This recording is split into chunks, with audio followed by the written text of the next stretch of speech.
कैसी है toffee? Toffee नहीं, लॉलीपॉप। हाँ लॉलीपॉप। लॉलीपॉप। हाँ भाई वही लॉलीपॉप। दीदी मुझे भी दो ना।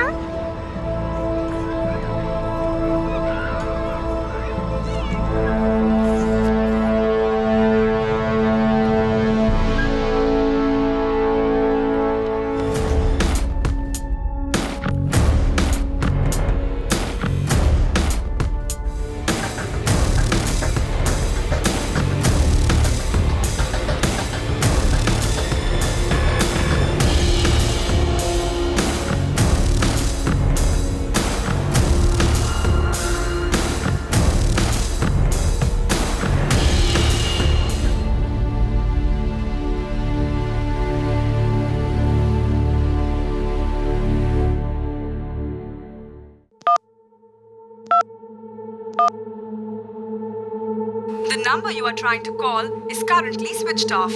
Please try again later. आज 3 तारीख हो गई है। आज के आज तुमने किराया नहीं दिया ना तो मैं डिपॉजिट में से काट लूंगी और देर से पेमेंट का सूद भी काट लूंगी। पहले तो खुद आकर भाड़ा देकर जाता था, अब देखो मुझे बुढ़िया को सीढ़ी चढ़ा रहा है। सब लड़के एक जैसे होते हैं।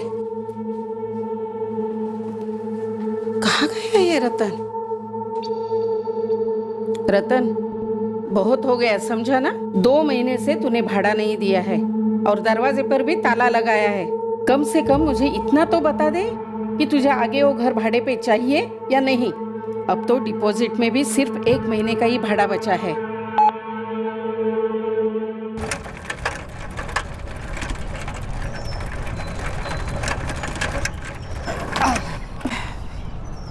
आजी चालायचं का?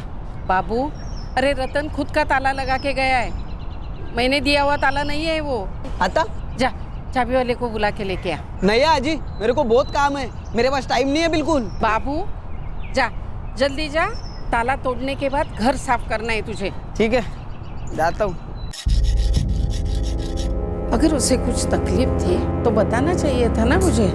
अगर वो पहले से बताता तो मैं तैयार रहती। और नहीं तो क्या अरुणा काकी, एक सच बात बोलूं, ये रतन है ना, वो कुछ गड़बड़ वाला आदमी लगता था मुझे। शुरू से कभी दिखता ही नहीं था। और तो और काकी, कभी नजर भी नहीं मिलाता था किसी से।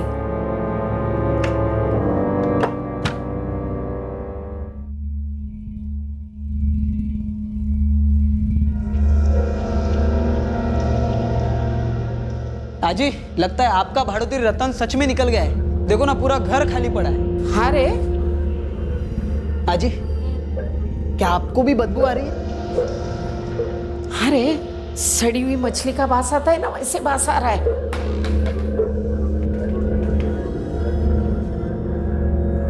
आजी किचन में तो कुछ भी नहीं है, लेकिन बहुत गंदी बदबू आ रही है।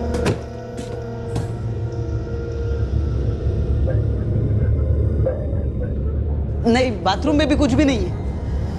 कहाँ से आ रही है बदबू? अजी शायद इस ड्रम में से तो नहीं आ रही।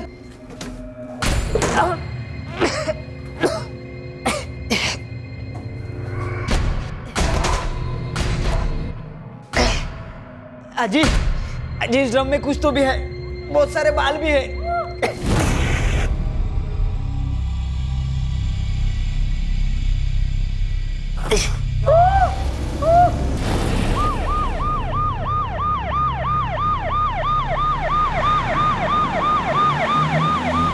शायद रतन तो अकेले ही रहता था, उसके साथ कोई लड़की रहती, हमें पता भी नहीं था। मैडम जी, इस फ्लैट में तो मैंने सिर्फ रतन को देखा है, वो भी कभी कभार। पिछले कई महीने से तो वो गायब ही है। यही बात मैं अरुणा काकी को बता रही थी। 3 महीने से किराया नहीं दिया था, उसका फोन भी बंद है। SMS भेजा तो उसका जवाब भी नहीं।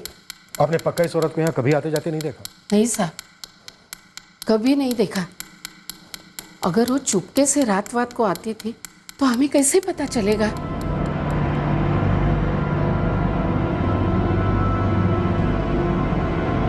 लड़की का चेहरा तो समझ में ही नहीं आ रहा है सर, और उस रतन को भी मैं ठीक से जानता नहीं हूँ। 3 महीने से रतन का घर बंद है। हो सकता है लास्ट 3 महीने से ही घर के अंदर। किसी को बदबू नहीं आई? साहब नहीं आए तो क्या कर सकते हैं? तुम रतन को जानते हो? साहब नहीं। नवंबर 2015 में आया ना तो बिल्कुल गाय जैसे था। हर महीने लिफाफे में पैसा डाल के 1 तारीख को लेके आता था। आलतू फालतू बात नहीं, कुछ नहीं, नमस्कार करके चला जाता था। ये 3 महीने से उसे क्या हुआ पता नहीं साहब।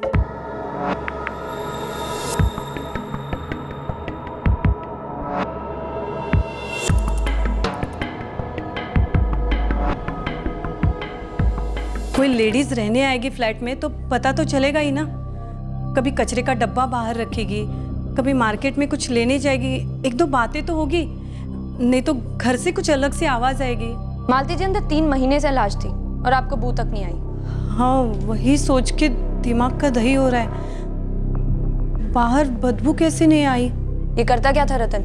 उसने कभी कुछ मुझे बताया नहीं और मैंने भी कुछ पूछा नहीं। सर, घर में ऐसी कोई भी चीज़ नहीं है जो इस रतन के बारे में कोई इन्फॉर्मेशन दे सके। अरुणा जी, ये जो बंद नंबर है रतन का, इसके अलावा कोई दूसरा नंबर भी है उसके पास? मेरे पास तो यही 1 नंबर है, लेकिन वो भी 3 महीने से नहीं लग रहा है। कभी बंद आता है, कभी आउट ऑफ रेंज आता है। इसलिए मैं उसको मैसेज भेजती थी, लेकिन उसका भी जवाब नहीं। साहब, कहीं वो अपने गांव तो नहीं चला गया? यूपी साइड का रहने वाला है। एग्रीमेंट पर उसका पता है और फोटो भी है। सब काम मैं पक्का करती हूँ। यही पे तो रखा था, किधर गया? ये आज ही इलेक्ट्रिसिटी बिल है, अग्रीमेंट अलग होता है। हाँ, ढूंढती हूँ। उम्र 25 से 30 साल के बीच है। हमारे पास कोई क्लू नहीं है कि ये बॉडी किसकी है। जिस आदमी के फ्लैट में हमें ये लाश मिली, वो आदमी 3 महीने से गायब। घर पता लगा था। किसी हथियार का इस्तेमाल नहीं किया गया है। मैं ये बता सकता हूँ कि इनकी मौत गला घुटने की वजह से हुई होगी। हमारे पास सिर्फ लाश पर के कपड़े हैं और ये भी काफी बुरी हालत में। ड्रम के पानी में फिनाइल मिलाया गया था। मिला।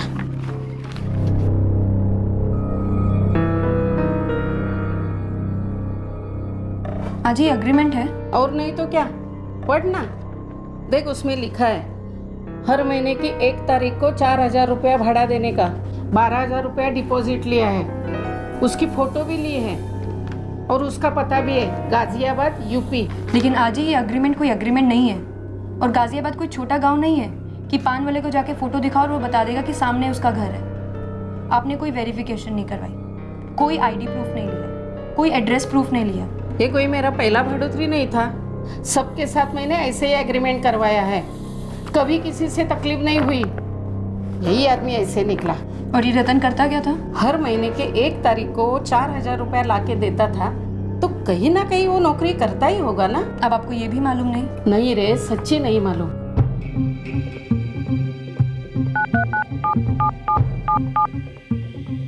The number you are trying to call is currently switched off.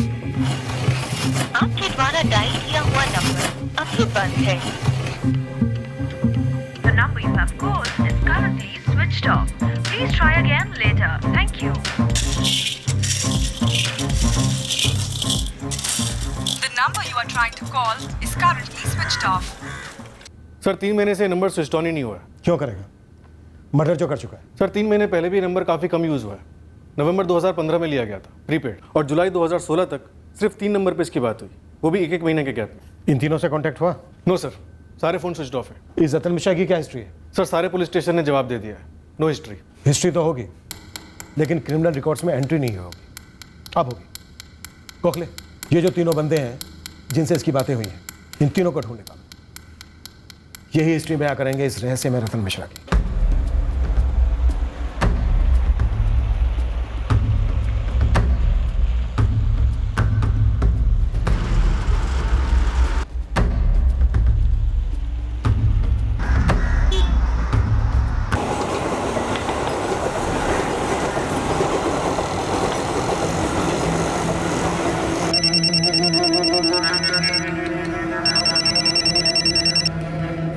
हाँ बोल। एक और नया टारगेट है, नंबर लिख।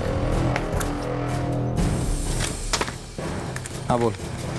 हाँ, 6 महीने रेंट पर रहा एक हाउसिंग सोसाइटी में, लेकिन किसी को रत्ते भर इंफॉर्मेशन नहीं थी कि वो कौन है, क्या करता है। हम भी क्लूलेस थे इस सस्पेक्टेड मर्डरर के बारे में। और रही बात विक्टिम की, तो जो इंफॉर्मेशन आई उसके बारे में हम सबके होश में।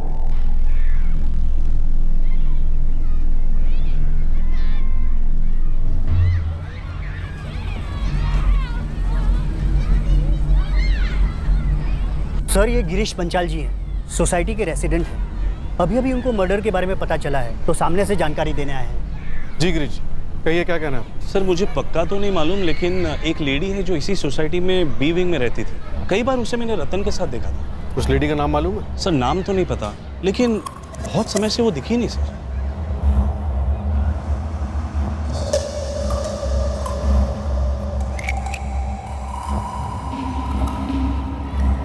इन दोनों को कई बार मैंने साथ में बात करते हुए देखा था सर। बी विंग में कौन से फ्लैट में रहती थी वो पता है? सर, अभी अभी पता चला है, बी विंग में फ्लैट नंबर 301, लेकिन सर उस पर ताला लगा हुआ है। उस फ्लैट के मालिक तुकाराम माने हैं। ये बी विंग के फ्लैट 301 में कोई और भी रहता था? एक बुजुर्ग था, शायद उसका पिता, और एक छोटी सी बच्ची। उनके पड़ोसियों ने बताया। मकान मालिक तुकाराम माने का नंबर कहाँ से मिलेगा? सर, नंबर तो मेरे पास है, लेकिन हमें ये थोड़ी ना पता है जो बॉडी आपको मिली है वो इसी औरत की है। आप मकान मालिक का नंबर दे दीजिए, बाकी सब हम पता कर लेंगे।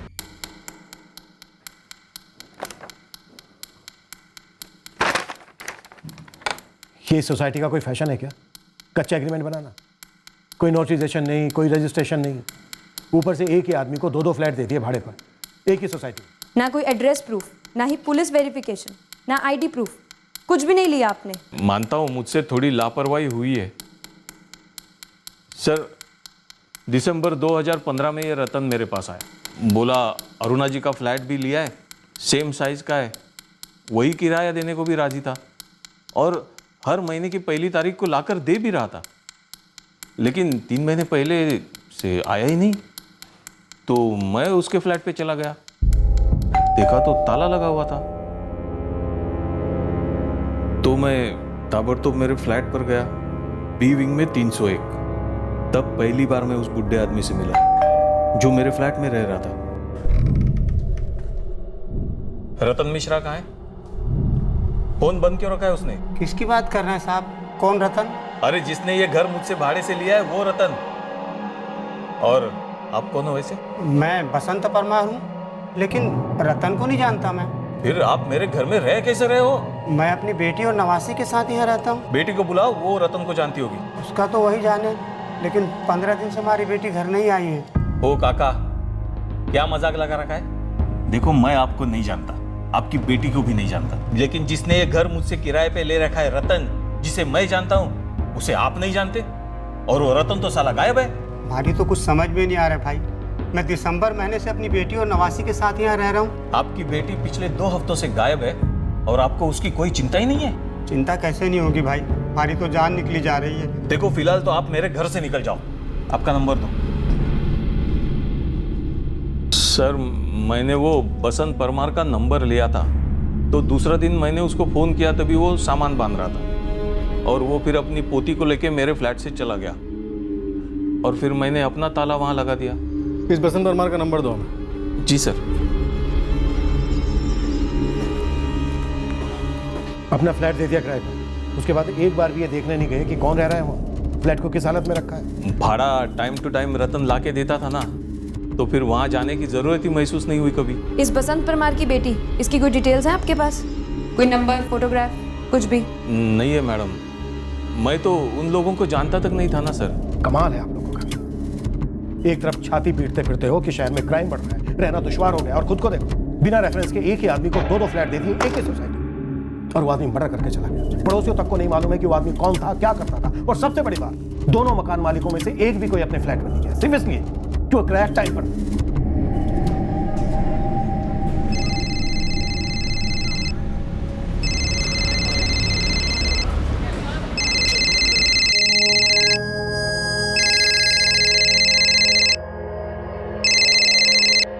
हेलो, बसंत परमार? हाँ जी, बोल रहा हूँ जी।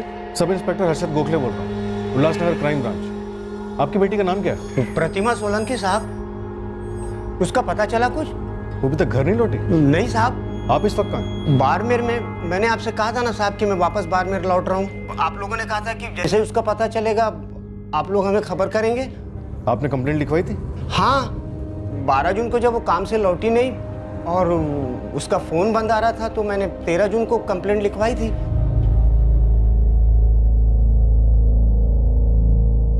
हमने पूरे थाने के पुलिस स्टेशन में विक्टिम की एज और उसके कपड़ों की डिटेल्स भिजवाई थी। हमें इन्फॉर्मेशन मिली थी। फिर हमें इन्फॉर्म क्यों नहीं किया गया केदारे? प्रतिमा सोलंकी की मिसिंग कंप्लेन में उसके फादर ने क्लियरली मेंशन किया है कि विक्टिम की एज 26 साल है। उसने ऑरेंज कलर का सूट पहना था और व्हाइट दुपट्टा लिया। सॉरी सर, छूट गया नजर से। कैसे छूट गया केदारे?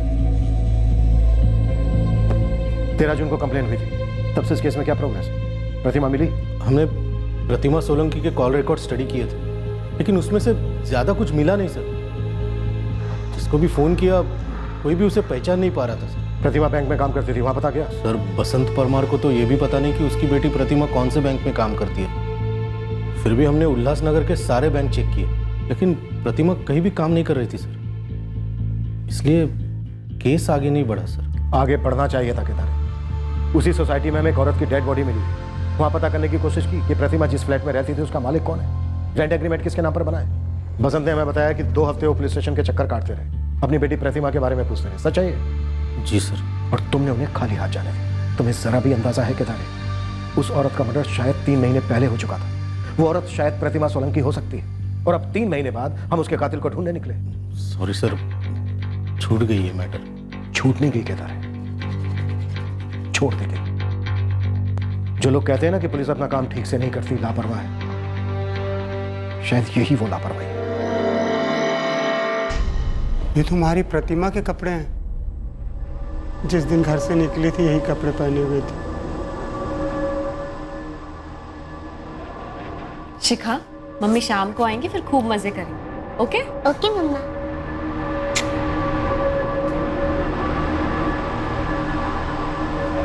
पापा मैं निकलती हूँ। संभल के जाना बेटा।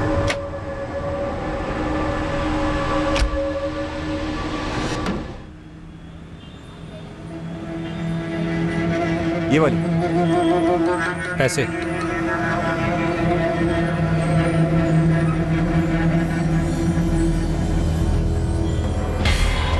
हमने इस रतन मिश्रा की फोटोग्राफ गाजियाबाद में जितना हो सके उतना घुमा दिया है, पर बहुत मुश्किल लग रहा है। हमने हिस्ट्री शीटर्स की लिस्ट में भी चेक किया, कुछ नहीं निकला। हो सकता है उसने जानबूझकर एड्रेस में गाजियाबाद लिखा हो। हमने विक्टिम को आइडेंटिफाई कर लिया है, पर रतन मिश्रा पर कोई लीड नहीं है हमारे पास। लेकिन संभावना पूरी है कि रतन ही मुजरिम है। हमारे को पता नहीं साहब ये रतन कौन है। मकान मालिक तुकाराम जी भी इसके बारे में पूछ रहे थे। आप लोग जिस फ्लैट में रह रहे थे वो इस रतन ने भाड़े पर लिया हुआ, और यही उसका किराया भी देगा। हमारे को मालूम नहीं था ना साहब। देखिए, मैं बाड़मेर राजस्थान का रहने वाला हूँ। वहाँ मैं अपनी नवासी की देखभाल करता था। अक्टूबर 2015 में हमारी बिटिया प्रतिमा मुंबई आई। दिसंबर में हमारे को और बच्ची को बुलवा लिया। मैं सोचता था घर का किराया हमारी बेटी प्रतिमा ही देती है। आपने इस रतन को कभी देखा तक नहीं? देखा था सोसाइटी में आते जाते, लेकिन कभी भनक तक नहीं लगी साहब हमारे को कि ये आदमी हमारे घर का किराया देता है। कैसे भनक लगेगी साहब, आप बताइए। जाहिर है आपकी बेटी इस आदमी को काफी करीब से जानती थी। उसने आपको कभी बताया नहीं? ना साहब, प्रतिमा ने कभी नहीं बताया। प्रतिभा काम क्या करती थी? कोई बैंक में काम करती थी साहब। बैंक की नौकरी, ये तो बड़ी अच्छी बात है। हाँ पापा, फिलहाल जूनियर क्लर्क हूँ, पर आगे बढ़ने के एग्जाम्स दे सकती हूँ। अगले साल से बोनस, घर के लिए लोन, सब मिलेगा हमें। हम तीनों का भविष्य बहुत अच्छा होने वाला है पापा। और शिखा के लिए तो मैंने एक बहुत अच्छा स्कूल देखा है। इंटरनेशनल स्कूल जाएगी मेरी बच्ची। कौन सा बैंक, कौन सी ब्रांच, कभी कुछ पता नहीं किया? ना साहब, प्रतिमा ने कभी बताया ना। शिखा के पापा? अमित सोलंकी नाम है उसका, बाड़मेर में है। पत्नी यहाँ और पति वहाँ? अलग हो चुके थे ना साहब। 6 साल पहले मैंने शादी कराई थी उनकी, पर जमी नहीं उनकी। बच्ची होने के बाद भी नहीं जमी। प्रतिमा ने उसको छोड़ दिया था साहब। इस अमित सोलंकी का एड्रेस दीजिए।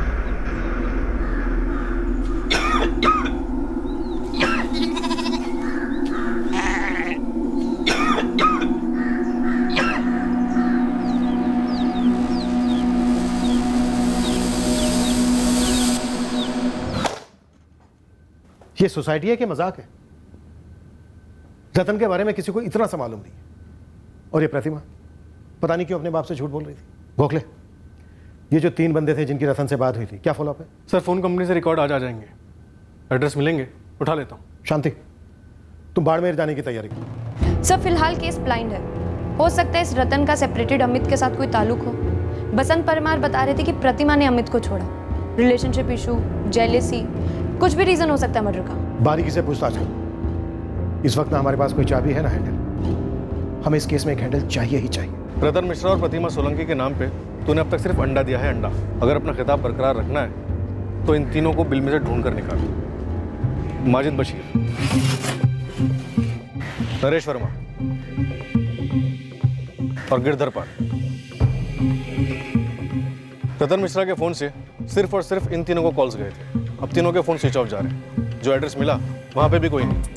इस बार इन तीनों का भी अंडा बनने दे दो, एक का तो ऑमलेट बनाऊंगा।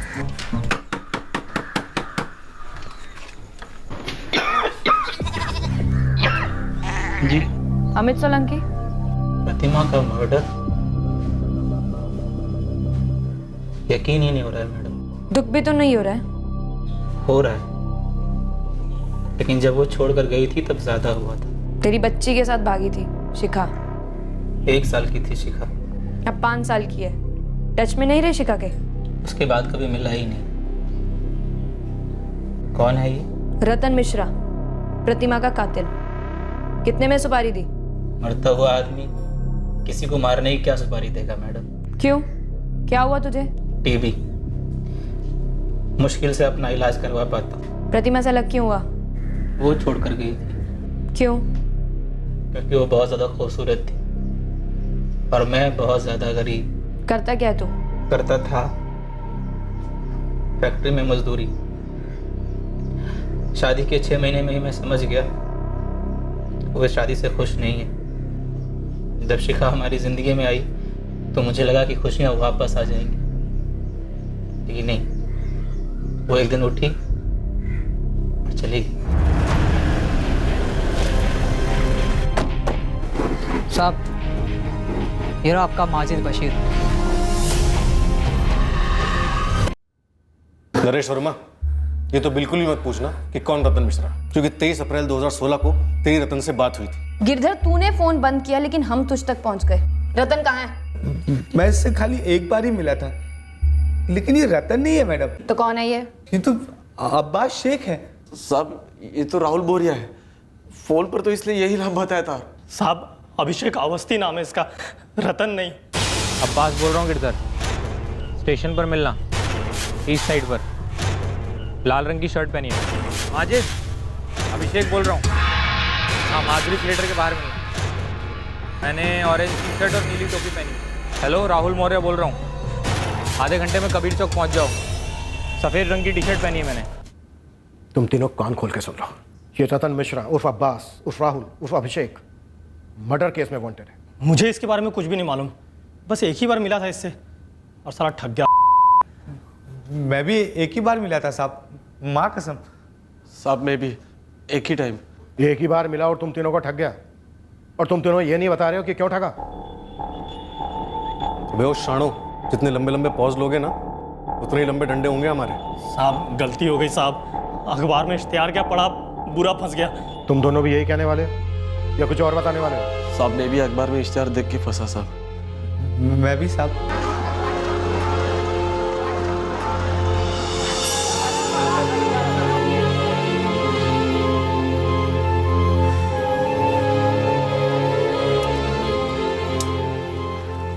अरे जो बोलो वो चॉइस मिलेगा।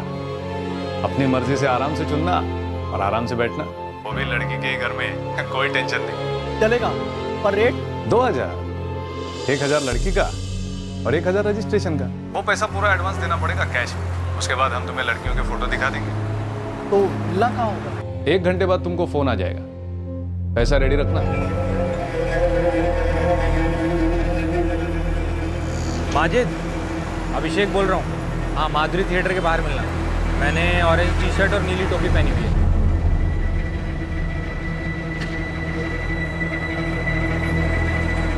माजिद।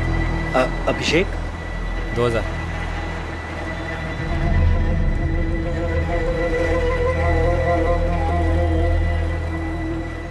एकदम सही लड़की चुनी है, मस्त है और बाजू में रहती है। वो बिल्डिंग देख रहा है हरी वाली? हाँ देख रहा है ना, उधर सी विंग में 402 में जाने का, और बोलना अपर्णा से मिलने का है। मैं फ़ोन कर देता हूँ लड़की को।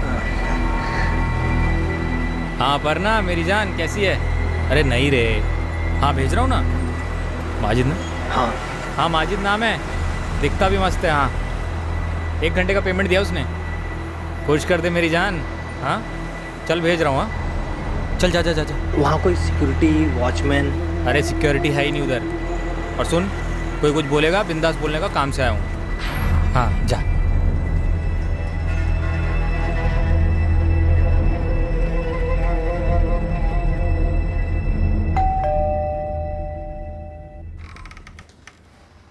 जी वो अपर्णा? कौन अपर्णा? अभिषेक ने भेजा था। भाई तुम गलत पते पर आ गए, यहाँ कोई अपर्णा नहीं है। फ्लैट नंबर 402 यही है ना? मेरे फ्लैट का नंबर तुम मुझे बता रहे हो? लेकिन अभिषेक ने तो यही फ्लैट नंबर बताया था, पैसे भी पूरे दिए हैं मैंने। कौन अभिषेक पे? कैसे पैसे पे? वो मसाज के लिए आया हूँ। सब मेरे साथ भी सेम टू सेम हुआ साहब। सारस नगर के एक कॉलोनी में भेजा था मुझे। मैंने रुखसाना के लिए पूछा तो थप्पड़ पड़ा साहब। गिरधर, तूने किसके लिए पूछा था और कहाँ? काल की पाड़ा में डॉली। फिर थप्पड़? साहब आप वो इश्तिहार वाले नंबर पे फ़ोन कीजिए ना, मैं करता हूँ तो बंद आता है। इस लड़की का भी फोटो दिखाया था?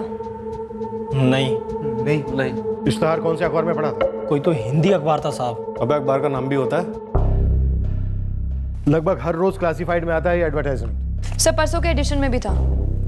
कल में भी है, बस हर रोज नंबर चेंज होता है। कैसे कैसे धंधे सोचते हैं लोग ठगने के लिए, वो भी फुल प्रूफ, नंबर बदल बदल कर। चलो इन ठगों को इन्हीं की चाल में फंसाते हैं।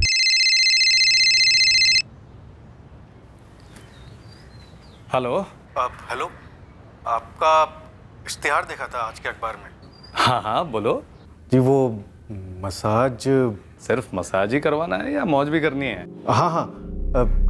कितने पैसे लगेंगे? 3000, 2000 लड़की का और 1000 रजिस्ट्रेशन का। वैसे ये सेफ तो है ना, मतलब कोई खतरा वतरा तो नहीं है? अबे सड़क पे खड़े रह के धंधा थोड़ी कर रहे हैं हम। अगर सेफ नहीं होता तो अखबार में हजारों रुपया खर्च करके इश्तिहार थोड़ी देते।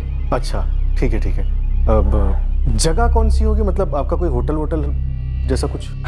नहीं, लड़की के घर पे होगा। फोन ऑफ मत करना, 10 मिनट में तुमको फोन आ जाएगा।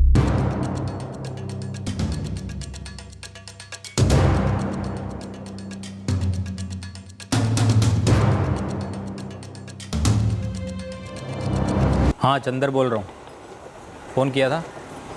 लड़की मांगती है ना? जी हाँ किया था। हाँ तो निर्मल नगर मालूम है? हाँ बिल्कुल मालूम है। हाँ वहाँ 332 का बस स्टॉप है, उससे 100 मीटर दूर खड़े हो जाना। मैं 20 मिनट में पहुँच रहा हूँ। और सफ़ेद टोपी और गॉगल लगाया हुआ मैंने। ठीक है चंदर, मैं 20 मिनट में वहाँ पे पहुँच जाऊँ। अच्छा नाम क्या बताया तुम्हारा? ललित।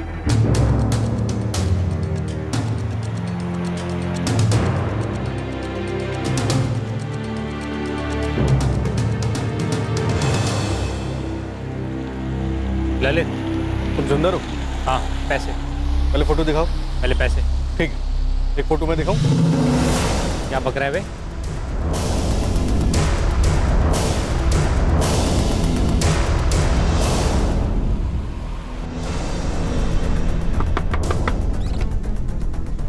मिलन जोशी तू है? हो आप? अरे क्या कर रहे हो?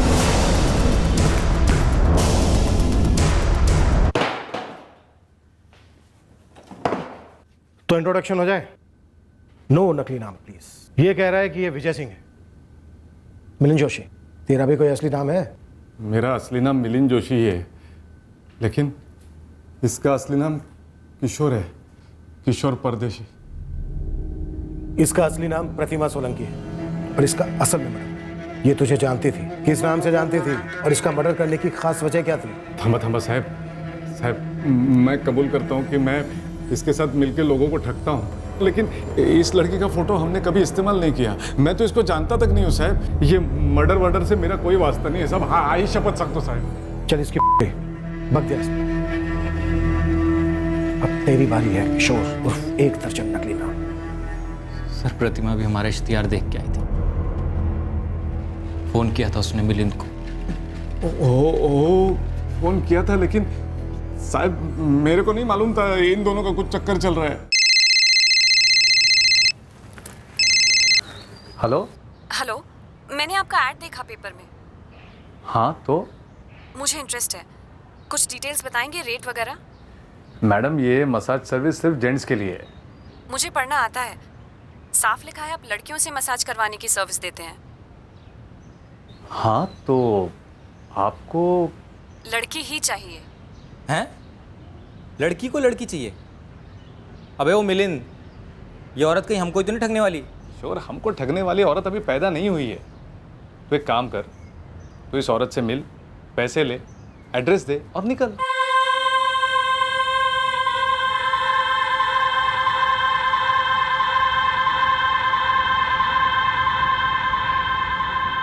प्रतिमा जी, आप रतन हैं? जी, पैसे लाइए। पैसे नहीं है मेरे पास। पैसे नहीं है? तो फिर फ़ोन क्यों किया था? वो मैं बहुत दूर से मुंबई आई, मुझे जल्द से जल्द ढेर सारे पैसे कमाए। मैंने आपका ऐड पढ़ा था, आप लड़कियों से मसाज की सर्विस दिलवाते हैं, तो मुझे लगा कि शायद मुझे आपके इधर काम मिल जाएगा। मैं ये सर्विस देने के लिए तैयार हूँ, इसलिए मैंने आपको फ़ोन किया था। बस आप मुझे कस्टमर ले आइए, मैं अच्छे से काम करूँगी।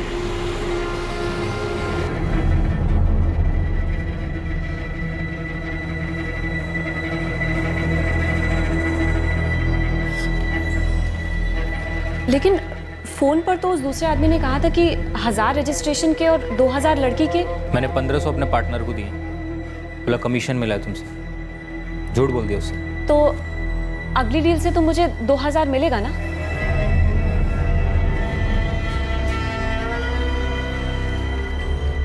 कोई नहीं, चलेगा मुझे। मैं 1500 में करने के लिए तैयार हूं, 1000 में भी कर लूंगी। बाड़मेर में मेरी एक छोटी सी बेटी है, एक बूढ़ा बाप है। देखो मैं दिन में 1 से ज्यादा कस्टमर को भी सर्विस देने के लिए तैयार हूँ। हम कस्टमर्स को सर्विस देते नहीं, हम ठगते हैं।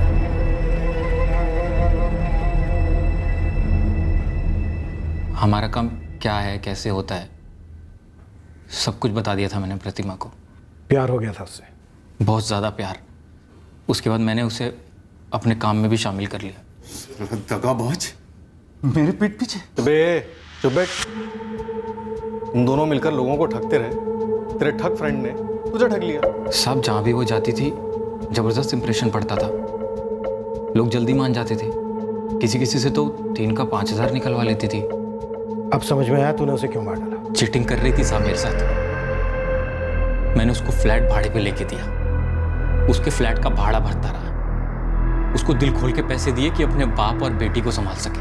वो भी इधर सेटल हो गए, और इस सब के बावजूद साली धोखा दे रही थी मेरे को।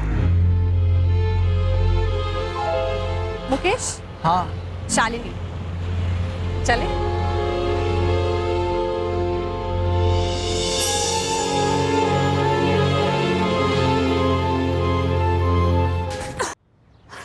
पूरा वीडियो दिखाऊं तुझे?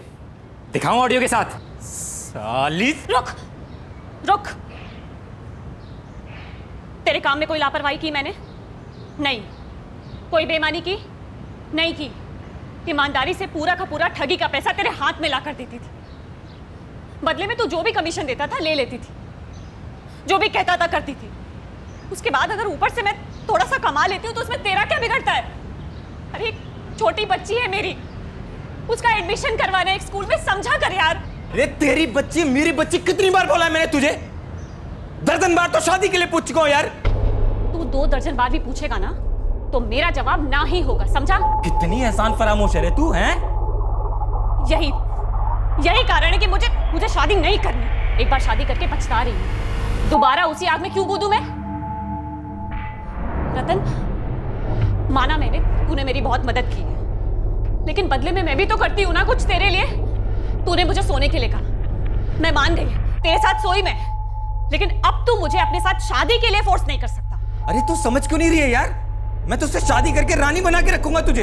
हट यार, ये रानी वानी नहीं बनना मुझे। ये सब फिल्मों में और किताबों में अच्छा लगता है। मेरी एक बच्ची है छोटी सी, जो मैं नहीं चाहती थी, लेकिन अब इस जिंदगी में आ गई है ना, तो उसकी देखभाल मेरी जिम्मेदारी है।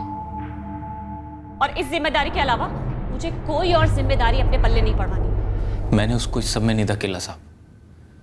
मैं तो उसको इस सब से निकालना चाहता था। सब कुछ किया मैंने उसके लिए, घर चलाने के लिए पैसे, फ्लैट का भाड़ा, सब कुछ।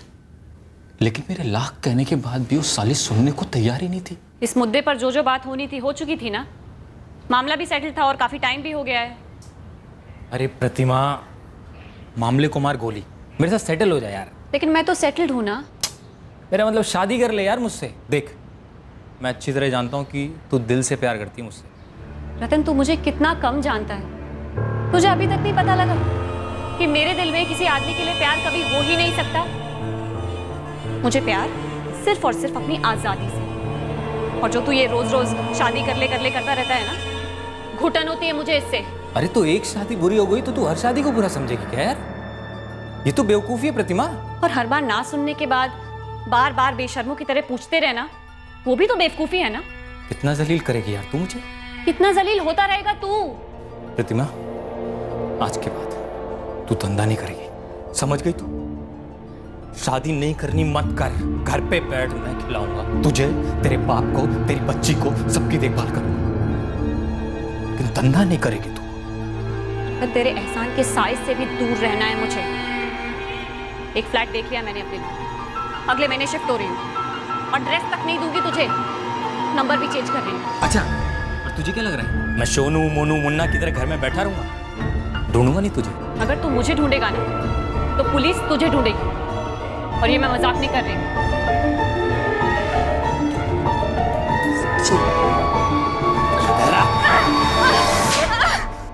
ये था तेरा जबरदस्त प्यार, जिसका तूने खुद अपने हाथों से गला घोट दिया और फिर से ठगना शुरू कर दिया, जैसे इससे पहले कभी कुछ हुआ ही नहीं है।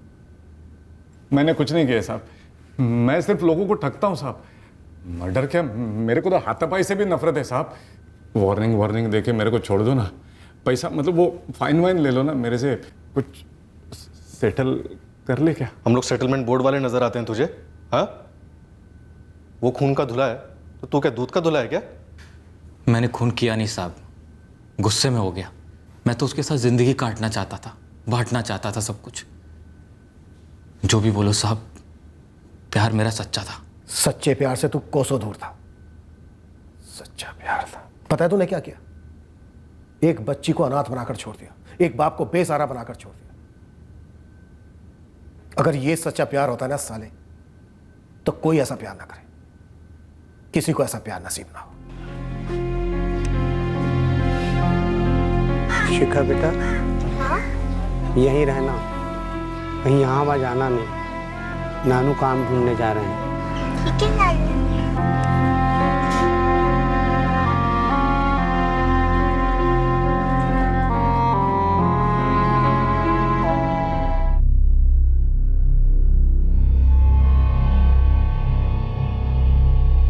और वो मिलिंद जोशी, वो फ्रॉड और ड्यूपिंग के चार्जेस में अरेस्ट नहीं हुआ। उसके खिलाफ कोई शिकायत नहीं थी, क्योंकि कोई शिकायतकर्ता सामने नहीं आया। वो इस मर्डर में शामिल नहीं था। सर, लेकिन कितने लोगों को ठगा था उसने? 3 लोगों को तो आपने भी क्वेश्चन किया था, पर वो भी सामने नहीं आए। सबको अपनी दोहरी जिंदगी के राज को छुपाना था। तो जिस तरह के इश्तिहार ये लोग देते थे, ऐसे दर्जनों एड्स आते हैं, टॉप के न्यूज़पेपर्स में भी आते हैं। सीधे सीधे प्रोस्टिट्यूशन से रिलेटेड नहीं होते हैं, पर घुमा फिरा कर तो होते ही हैं। होते तो हैं, और ऐसे एड्स पढ़कर थोक के हिसाब से लोग ठगे जाते हैं। फ्रॉड का शिकार होने के बाद भी लगभग कोई सामने नहीं आता, क्योंकि उन्हें शर्मिंदगी महसूस होती है और ये फ्रॉड पनपता रहता है। इस केस में ये fraud as a by product सामने आया। ये केस तो एक क्राइम ऑफ पैशन था, जहां एक आदमी एक औरत के इंडिपेंडेंट फैसले को कबूल नहीं कर पाया। उस औरत ने कौन सा व्यवसाय चुना, अपने कौन से सपनों को पूरा करना चाहा, यह उसका फैसला था, उसका हक था, उसकी आजादी थी। हमें हर इंसान के अधिकारों का आदर करना सीखना चाहिए। इंसान को अपनी जिंदगी अपनी मर्जी से बयां करने की फ्रीडम होनी ही चाहिए। इनायत से जीना और लोगों को जीने देना, इसमें ही सबसे बड़ी समझदारी है और खूबसूरती भी।